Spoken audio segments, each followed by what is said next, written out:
Welcome to Miniature Realms, my name's Stuart. Welcome to episode 2 of the Tale of Two Gamers 40k Road to 11th edition. And in this second episode, Dan and I have started painting, so there'll be plenty of hobby chat today. We'll also be talking a little bit about the new 11th edition announcements at the beginning of the show as well. Also giving away a couple of these, so do hang around to find out how you can grab one.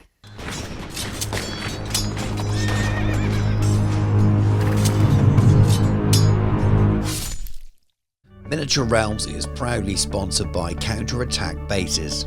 They stock a wide range of counters, gaming aids and movement trays for multiple game systems and offer custom items to suit your club, your event or even your podcast or YouTube channel. Check out the link in the video description. So we're here with episode 2 already, Dan. How'd you go, mate? Yeah, good. This is remarkably quick for another episode of anything that we record together ever. I think it's probably the fastest we've ever done anything on the bounce. Maybe. I don't know. I think when we started on the out the frying pan, I think we did a couple of episodes quite quickly because we're super excited to do it. But yes. Yeah. Well, people watched it. People watched the first episode. It wasn't a pandemic when we started it, was it? It was came along after a little while. But anyway, we're not going to go off on one of our tangents.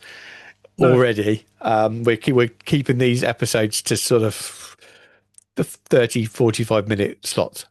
So this isn't going to be a news podcast, as we mentioned in episode 1, but it'd be a bit weird to not mention at all that they announced, unsurprisingly, the 11th edition Adepticon. So what was your initial reactions? The video was very cool, wasn't it?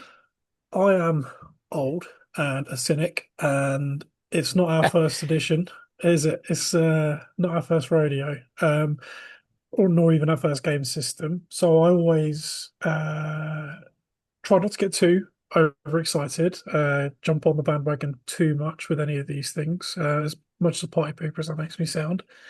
But GW are incredibly good at hype generation, and then I end up buying box sets that I'm not necessarily going to paint. Looking at my War of the Rohirrim box, it's somewhere down there, and all the game system books that I bought for game systems I've never played. So what I'm doing is focusing on the things out of it that really excited me, which was first of all the cinematic. And I love a new edition and these days because you get a brand new shiny cinematic, and God knows how much money they're spending on these things now. They must be spending a lot because the quality keeps getting better. I love the fact that the little chaplain went full Doom guy, like berserk power up, and he just went mental. He just gets angrier and angrier and angrier and angrier and angrier, which is basically like a day at work. That's pretty much how most days at work go, getting angrier and angrier and angrier. But no, the fact that they included, obviously there's some nods at nostalgia. They appear to be introducing more of those sort of old school Space Marine parts. There's a really cool, really good meme I've seen going around. It's based off The Simpsons. And for those of you not okay with The Simpsons, it's basically a commentary on how people will consume the same thing if there's a slight point of difference. And there's a particular, it's not Barbie, but it's Barbie. And but don't buy it. It's the same thing, but it's got a new hat, and it's the Space Marine with his new hat on. And if I can, I'll see if I can grab a picture of it and send it to Stu so you can include it, so you can all join in the fun and realise it's not actually that funny. But there really is that whole nostalgia thing going on. But the thing of nostalgia that got me was the hark back to the 3rd edition Landspeeder Tornado pattern, I believe it is, because the Typhoon missile launcher's Tornado had the chin mount essentially with what was an assault cannon is now whatever the assault cannon is now that's on the Primaris floating tanks. I can't remember what it is. Some kind of chain cannon thing. It appears to be the same thing, and it was very cool. So if they're bringing that back in like a modern rescale with the pilots, etc., that's super cool. They clearly are, because I didn't spot it. You pointed it out to me, and then in the article the very next day, people watching this would have seen this, I'm sure. The very article the next day, they actually drew attention to it. Um, Mm. so Oh, I it's hadn't read that, clearly, so yeah, so it's he's clearly, it coming clearly then. is on the way because I hadn't spotted it. I just thought it was one of one of the newer Primaris style ones. I didn't realize until you sent the picture of it. I was like, oh yeah, it is different. She's And a thinking sort of what you were of saying about the armor marks, um, yeah, I got really excited about what they were saying about it as well, making the armor look a little bit more like older marks and giving that a nostalgia feel. But yeah, when you break it down, it's just a head swap, and it's most crude. It's just a head swap. There's other little bits as well. I think they've removed those little shoulder hip deflector bits that are on some of the intercessors. I think which they seem to have gone. irritatingly is one of the better design features of the Primaris, in my opinion. I Because don't. obviously Yeah, they put them on, they had them on Terminators, and then they put them on the Primaris. I put them quite on there. like mid I plates. don't like or hate it either way. I like that what what's most important for me is I think they've been listening to some of Mm. the noise, and some of the noises. Look, be careful here. 40K is moving away from the aesthetic that the fans like. This is getting. I talked about this a little bit in the first episode. Some of the books I looked at felt a little bit soulless and need to feel a little bit 40K like. And to be fair to them, I haven't got a lot of the books, but the Space Wolf one does feel like a bit more old school. There's even some old art in it. There's something there, and the fact that they're noticing that and maybe thinking, oh, okay, we need to start making these not look quite so this brand new thing. Let's not throw away 9 editions worth of well, 8 editions worth of the game. Let's realize that we need to get some of that grit, some of that mix and match, some of that I don't know, real sort of I don't know the word I'm looking for, but there's a little bit of real world to it. It's not Well, so it's clean the and sort of Grimdark. comic book. Yeah, Grimdark. Yeah, I was trying to avoid just always using Grimdark, but then just make the Marines look a little bit more individual. And funnily enough, I'm in some of the Facebook groups for the Space Wars stuff. There's a few little chuckles in there. Well, they've already done this. This isn't new. They did it with the Space Wars models, didn't they? They Yep, the blood cause. and the This is Red basically what they've Corsairs. done with. Yeah, that's the more recent one, but they did it with the blood claws. It's Well, essentially and mixed up the marks, Black different Templars. helmets. Okay, yeah, that's good. A good show. The Sword Brethren are basically just biggered original Sword Brethren, and Brilliant. the I think it's a Marshall model with the axe is pretty much ripped straight off the third edition book cover, Right, right. which is I mean third edition. I mean, I have to admit, I mean second edition, pretty much my first proper edition. I started in the game just around the time that was coming out, when you used to be able to buy it from Argos. um, and I remember when that came out, but then I was a bit older and third edition came out. I was a bit more, independent. I was able to save up pocket money and go to town and buy models. It wasn't just waiting for birthday or Christmas or hope that I could possibly persuade my mum to take me into Games Workshop. It was I could start to do things on my own. Third edition felt like my to be fair, my literal and my gaming coming of age. So I have a very, very deep love and affection for third edition, and that was around the time third, fourth edition when you'd end up with the change in aesthetic in Warhammer Fantasy. You moved away from the red days, you moved into the sort of more time, a lot of Yeah, the very dark, the grim dark, and then 40k started getting quite shiny, and that's when I lost a yeah. lot of interest in it. Everything got a bit gilded, a little bit Marnius Calgar. Um, so I wanted the fact that they're going back to some of that darker We hope. aesthetic. They're It feels like making the all the right indicators are noises. there. Yeah. Yeah. Certainly if you look at the last two editions cinematics, Mm, Leviathan cinematic was again quite bleak. And then as I'm sure we'll come to the Yarrick stuff, hmm. very bleak. And Yeah, then this again, pretty bleak. yeah, I quite like that. The 40k is the absence of hope. It is yeah, literally the struggle against the inevitable for the Imperium. And I know they needed to reboot that with eighth edition with Gulliman being and the what do they call it, Indomitus Crusade and this, that, and the other is sort of, humanity resurgent, I suppose would be one way to put it. But I think that took something away from it. I think Yeah, that was yeah. Heresy's thing. That was the death of hope, and everything else is Hmm. just a long stagnation. And that was always one of the facets of 40k that I really, bleak as it is, I quite enjoyed. Hmm. Yeah, yeah, yeah. I'm with you.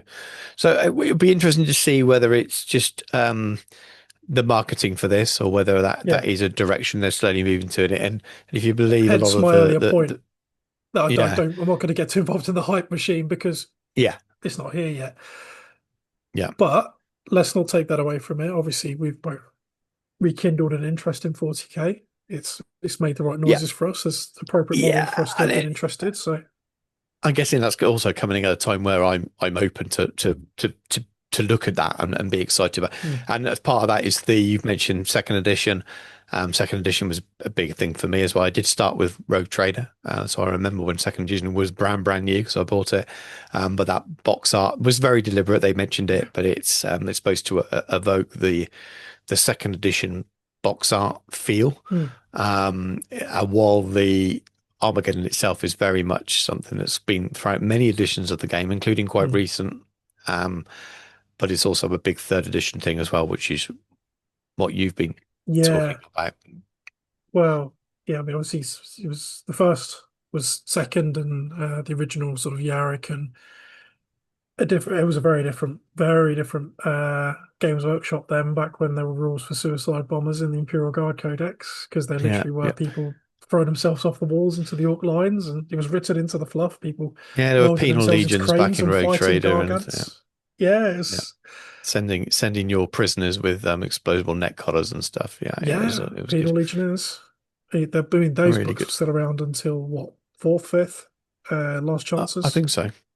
I think so. Yeah, I think so. But anyway, it looks pretty good. I mean, I've been reading the third edition Armageddon Codex for something I'm doing Love that. with someone else on another channel. I won't spoil it because I don't know when they're going to do it. So I've been reading that, but it's quite timely, as I'll segue nicely into the thing I was even more excited about than the 11th edition. And we mentioned this that we in the first episode, I think, that we thought this was going to come before 11th, and I'm pretty sure it is now. Is the return of Yarrick stuff? Well, obviously Yarrick was already shown off before the reveal, but the rest of it comes up. Yeah, And as Wiselacker, someone etc. already with, yeah, well, like someone already with some Astra Militarum already, it's sitting mostly, but good. Some of it's painted, some of it's half painted. Basically, it's the inventory, the boring bit that's half painted. But I know you're not so much a fan, but I really like the Commissar Graves big tank thing, Vigilance. Just think it's cool. So I will be Mm. picking that up. I like The her. Inquis, I yeah, she's all just right. don't like She's her fine. vehicle.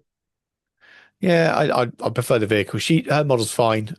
Just another commissar model. But the vehicle's cool. The Inquisitor's a bit of fun, but I'm a really big fan of the new Astra Militarum stuff. To be honest with you, it's pure World War Two. I paint a lot of bolt action. I've got those models as bolt action models, um, but I don't mind that. I think that's pretty cool. They look fun. I'll definitely be picking that stuff up. It won't derail my Space Wars project. The plan was to do 1,000 points. I will do that. I may switch after that point, whether that's before we finish this series or not. Depends on if you're still painting away and I've finished my wolves, then I will keep doing some of this stuff. But I will be picking up that campaign booklet. I think the But set, who just knows? They because might it's. bring allies back. Yeah, they might, and the way I play the game, it doesn't matter to me anyway. I will be playing them together, but I haven't picked up any of the campaign booklets sets recently. Though I do have looked at them and thought they look quite cool, look interesting, but I've not really wanted. I'm not that interested in the participants. This I'll pick up for pure nostalgia sake. You know, I used to have the original Yarrick miniature, loved it, and yeah, this looks cool, and I do like the new Astra Minotaur miniatures. I don't want to bang around the news too much. Anyway, as I said, that we spent Mm. probably just over 10 minutes on it, and that's more than enough because that's not what this podcast's about too much. But I was that excited by that and encouraged by the 11th. But we should be, because this whole podcast is called Road to 11th. So it would be a bit weird to say whether we're dreading it. So Dan, you've been painting some stuff. You've been working on some Yeah. stuff. Tell the lovely Uh, viewers and listeners, if anyone's just listening, what you've been up to. well, it's I've painted my first unit and character attachment to it. So I painted my traitor guard and my enforcer, who is not the Daft Commissar Enforcer model that I really am not a fan of, and his Ogre Chum, um, who I've been reliably informed is goes by the name of Strong Hand. Apparently, that's how Okay. that model's known. News to me. But yeah, I got those painted, which is depressingly enough more models than I painted the entirety of last year. Um, Okay. yeah, Well, it's yeah, working then. 2025 This wasn't a this good whole year. plan's working.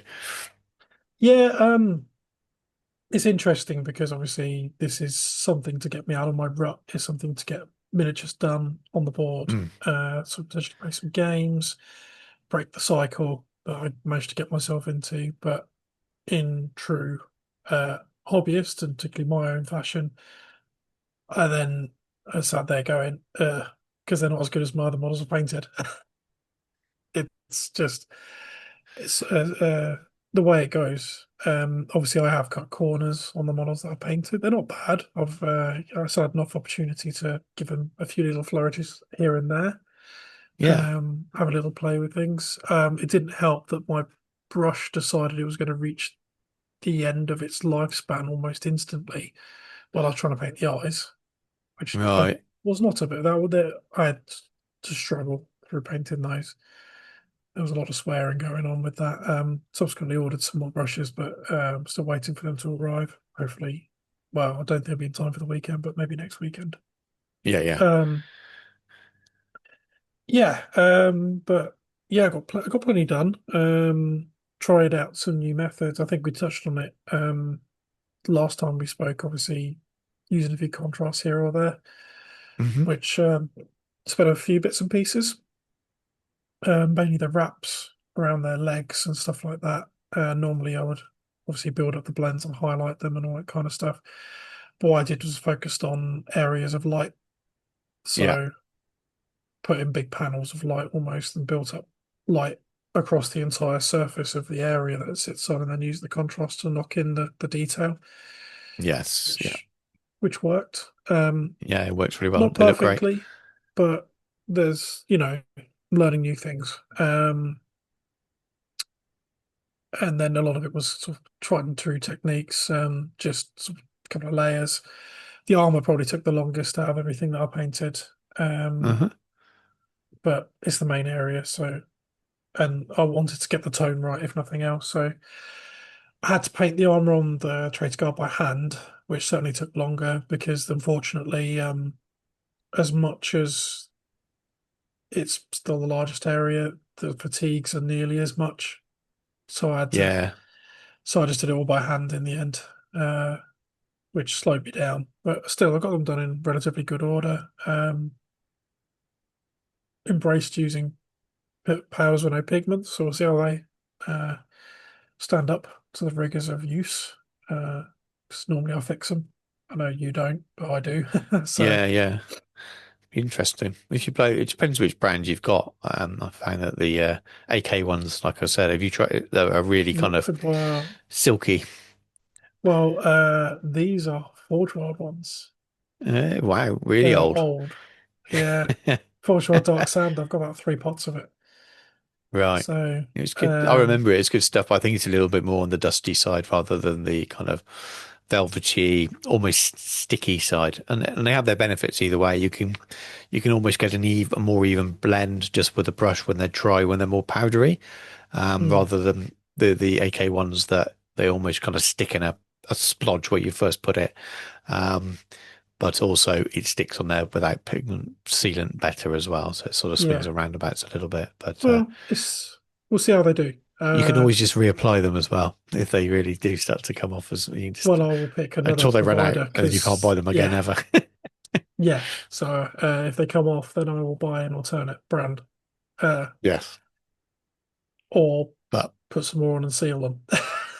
yeah, it doesn't ruin your day forever. It's not like you're going to take massive chips or anything like that. They'll still look good. It's not they all come off in Yeah. one go and there's nothing left. You might just find looking at them after a year's worth of gaming that a little bit less. I don't find that, but I don't game super regularly. But I suppose neither do No. you. No, I So can't see me playing more than 2 or 3 games a year with them, so it's not a bother. yeah, I don't yeah I don't see it being a huge issue.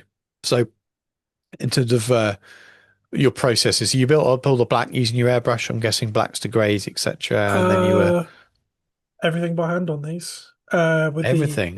with the Marines, it would be yeah, airbrushes, masking, more airbrushes.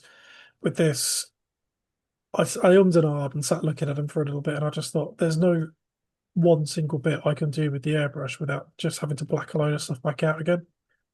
So I just Yes, thought, given that none of the plates are massive, mm, even the shoulder pads are broken up because yeah, they've got additional bits, and I cut the spikes off, but I left the plates on to look like it's had a plated bit stuck on it. yeah. Um, so I just did it all by hand. It's just thinned down paint. There's the triad that I used on, and it's the same through the airbrush as well. It's all scale color, red leather, blood red, and Kalahari orange. Right, Uh, yeah. so I just use varying amounts of that, just thinned down while shaken, Nice. um, and just build it up. Because I was doing it by hand, I had to sort of split the transitions a little bit more than I would by the airbrush because I wouldn't have the natural transition that the airbrush provides. So I couldn't make as big jump. Otherwise, it literally you'd Yeah. see the layers. So I kind of had to do a an interim because normally Hmm. I do red leather and then red leather mixed with blood red, Yeah. then roughly 2/3 blood red to 1/3 Kalahari orange as the airbrush colors. And then that gives me I can add more Kalahari orange for edge highlighting. Whereas I had to Yeah, kind yeah, of yeah. go in between each of those stages again with the brush, but because it was thinned down with water and it was relatively quick to apply, it didn't take forever for things to dry and move on. Um, and then the rest of it, the greys and stuff is mostly reddish grey, AK, and then black AK Okay. paint mixed up, and a little bit of ice yellow here or there in various colours to bring it up a little bit. Again, AK. All the metals are scale. You know me, I Hmm. only ever use scale for metals. Mostly it's decayed metal on the gold bits, and then just add, I think it's what's it called? Thrash metal. I always forget which Yeah. one of those two it is. And then the copper is old copper again, scale. Yeah. And then I used some verdigris on the copper on some of it, and I used what not that one. It's one of the Vallejo airbrush greens, uh, light green, Vallejo Model Air, light green. Oh, Just nice. thinned down, Nice. just dropped over it because I couldn't find my side right. Don't know where it went. Um, Sons of Horus project, obviously, proved Yeah, useful. yeah, yeah. And then Windsor and Newton, because there's oils on them. I try not to go too heavy. I didn't use a reductive, so I pin washed rather than plastering all Mm. over and then reducing. Yeah, yeah, yeah. That's just burnt umber, and I use the Abteilung Yeah, uh, yeah. quick what do you call it? Quick drying stuff. Uh, yeah, the fast dry thinner. This stuff is Yes. glorious. It stinks to high I heaven. It's not like Santador, but it's I fantastic. use the AK um fast drying, so it might well be the same stuff we bought now because they own them now, don't they? I think they do. I Hmm. think AK own them now. Um, Interesting. It might well be the same stuff, same size bottle as well, but just a different label. I won't reach it because you'll I wonder if it's it's out of any reach. cheaper. And yeah. Because the Abteilung stuff was is not cheap. But No, it's really good. they use it as their premium brand. But a lot of their stuff now is they've rebranded it and they just call it ABT, don't they? And it's so I think Yeah. they're slowly blending it in. I don't know. I'm making that up. I'm guessing. I'm making assumptions. It I think sounds they look about right. great. Yeah. Yeah, well, if you own both I'm pretty sure they own both companies now. But I think you've done a great job there, and it's nice to see you being able to let go a little bit and do some army painting. So you've got a playable army, and it's good that you've broken the seal on that style Yeah. a little bit. So I still struggle. I do a lot of that more anyway, especially with commission painting. But I still struggle even with my own armies to do that. So I know how hard it is to let go, but for you even more. So for sure, that's very much been something that's probably held you back a little bit. So it's a big step forward, and I don't mean in a patronising way, but in a positive way. It's a big No. step forward for you to go. You know what? This is they look great. There'll be people watching this going, they look awesome. What you're on about? But I know it's a big thing for you to be able to paint miniatures to a gaming standard and not always have to do your very, very best for every single miniature. As I say, I can definitely sympathise with it. My my rank and file sometimes have far too many layers of highlights, and they're almost like character miniatures sometimes. But you were even worse than me at that. But I think you've done a really awesome job. We'll come back to what you're doing Yep. next as in a moment. So um, I didn't start with what I thought I was going to start with. So the plan No. was start with the blood claws, and spoiler, I You have cheated. started those. I was sort of cheated. Yeah, I had this idea. So in my 1,000 point list, I needed a bit of manpower, so I needed my dreadnought, and I thought, oh, I'll buy one of those. I have got one. I painted one for Imperial Fists, and there's a video on the channel the original paint job. I'd try and remember to pop a link in for that. And I thought, well, I've got one sitting there. Shall I just repaint it? And then I looked at it and I thought, I wonder if I can just do a lot of masking, an awful lot of masking, and just repaint the yellow essentially. I thought I'll give it a go. It was just one of those moments. I thought I'm going to try it and just did it straight away. And it only took me a couple of hours to do the whole thing. Save some drying time. So I masked off everything that was already painted. So the metals of the guns, the missile launcher, even the engines and the stacks at the back, that's all stayed the same.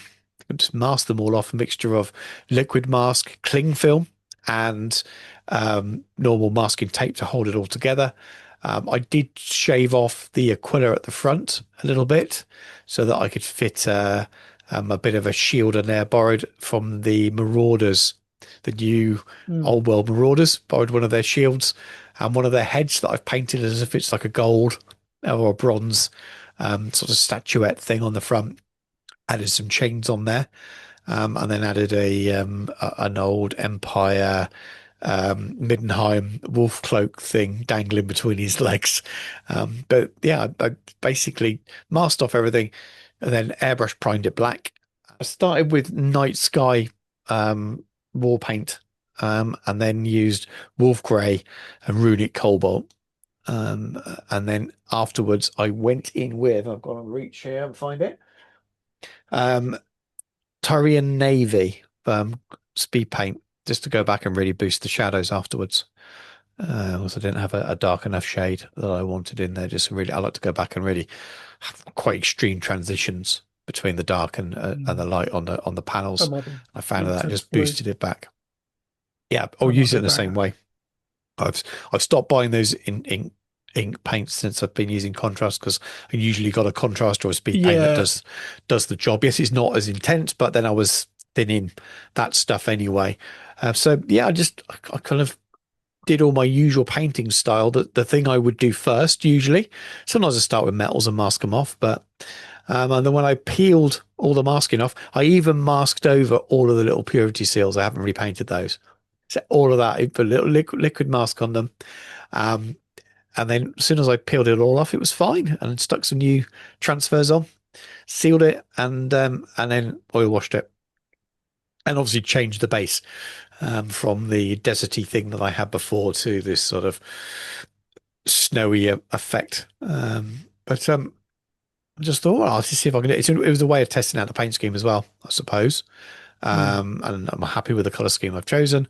And yeah, so the first unit I finished for this project was one I'd already started painting for another chapter, which is all they were. I really didn't think I'd do that, but it was just sitting there on my shelf as never going to get used in an army. So it was more.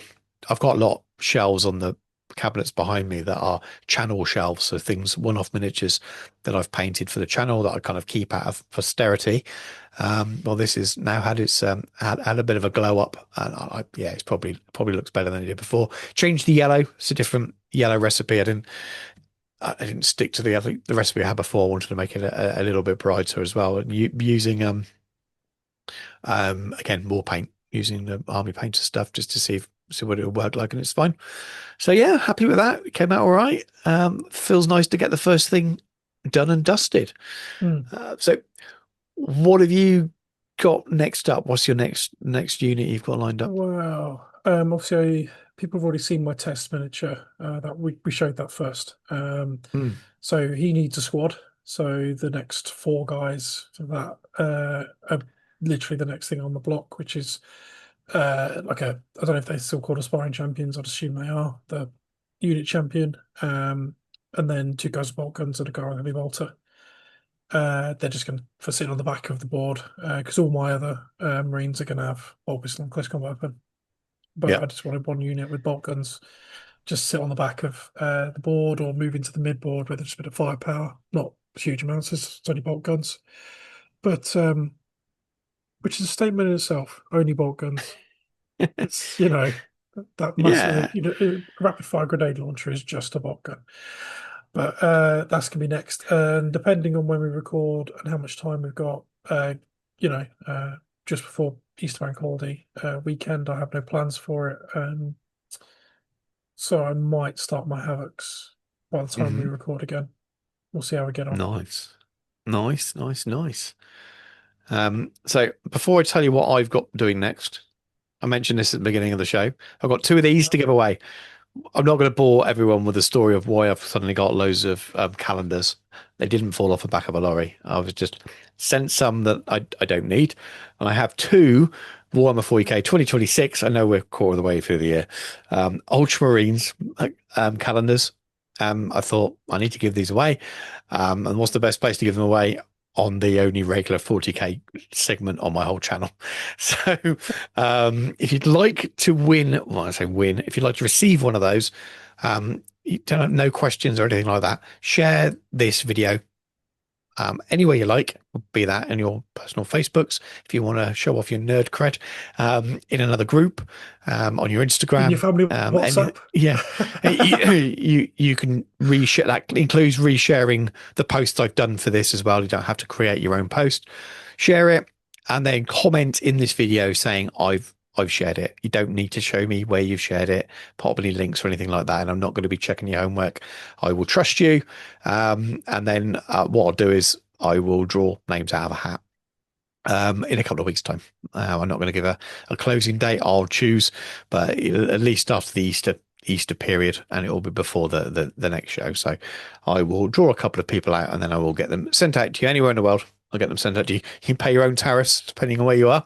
It seems to be the trend everywhere. Can't guarantee they'll get to you this time of year, depending on whether they need any fuel to actually be transported to you. But we'll less said about that as possible. But yeah, giveaway. I don't need them for sure. And if you like Space Marines and Ultramarines and you want a calendar for the rest of the year, then share this. Anyway, that's enough of that. Next thing, I'm going to keep working on my blood claws. So I did actually build them.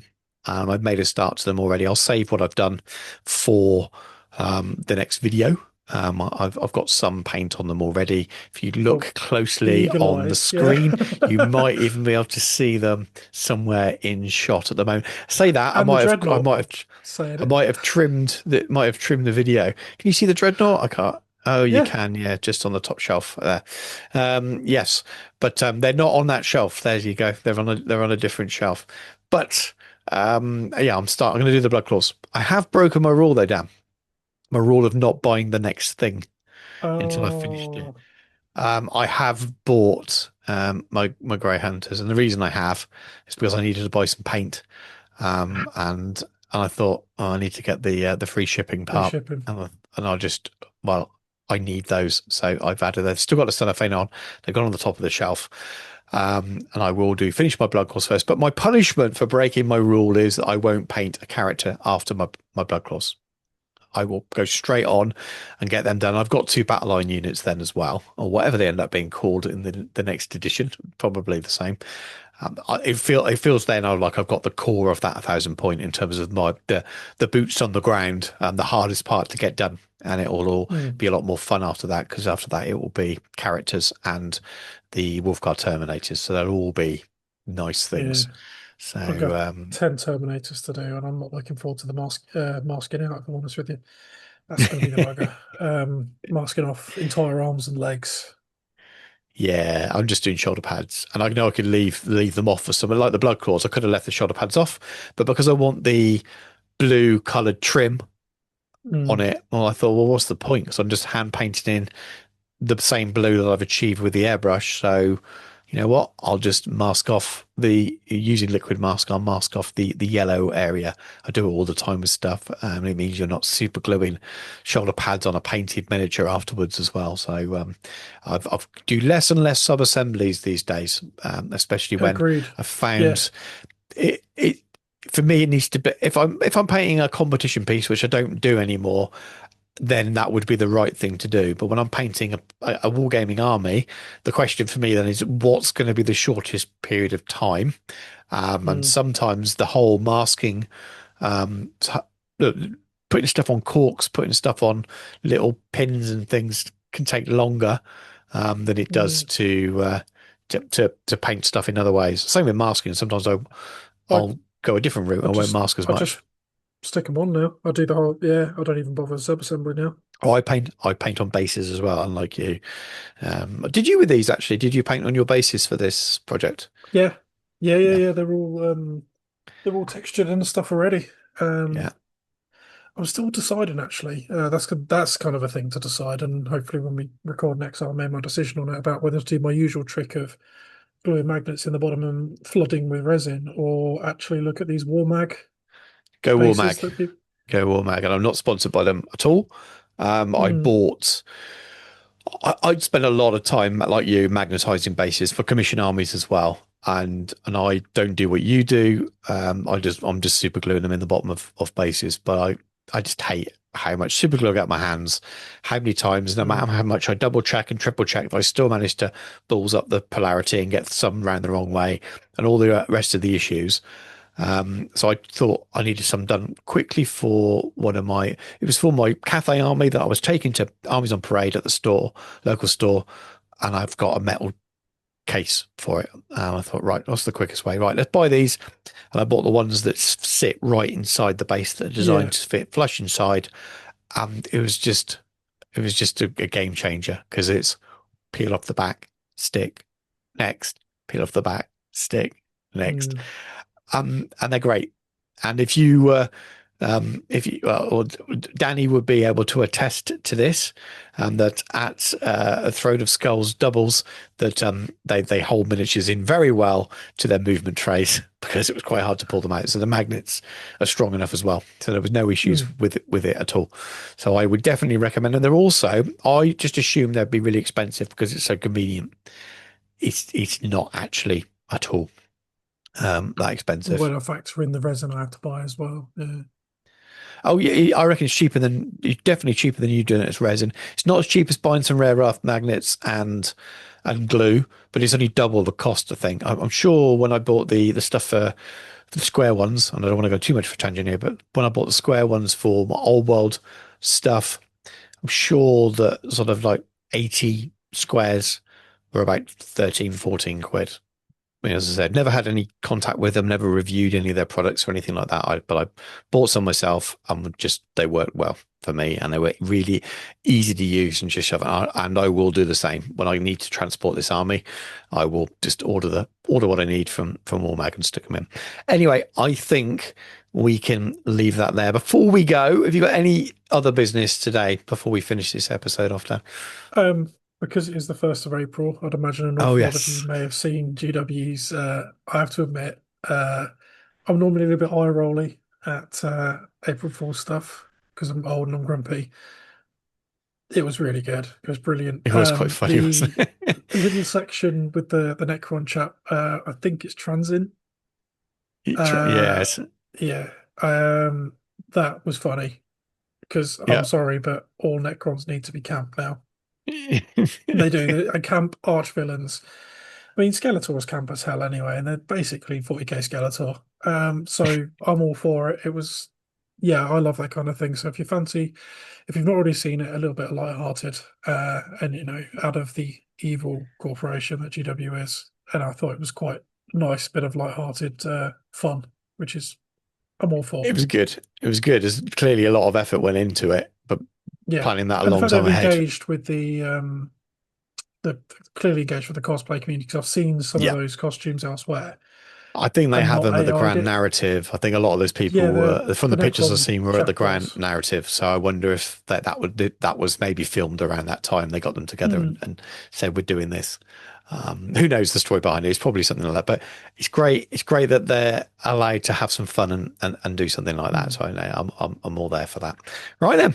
Right then, well, we'll catch you all on the next one, guys. Thank you very much for watching. I hope you enjoyed the podcast. Dan and I having loads of fun talking about our journey back into Warhammer 40,000. Remember, if you'd like to get your hands on one of these, share this podcast and comment below and let us know where you've shared it, and then I'll randomly draw the winner from that. If you'd like to support me and my channel even more, please do check out all the links in the video description, including my Patreon. It's the very best way of supporting me. Thank you to all my existing patrons for all the support you give. Multiple tiers on there starting from just £1 as well, so not very much to support me. If you like what I do on the channel, check out the channel sponsor Counterattack Bases, as well as a link to that also in the video description. But thank you very much for watching. Take care, and I'll catch you soon.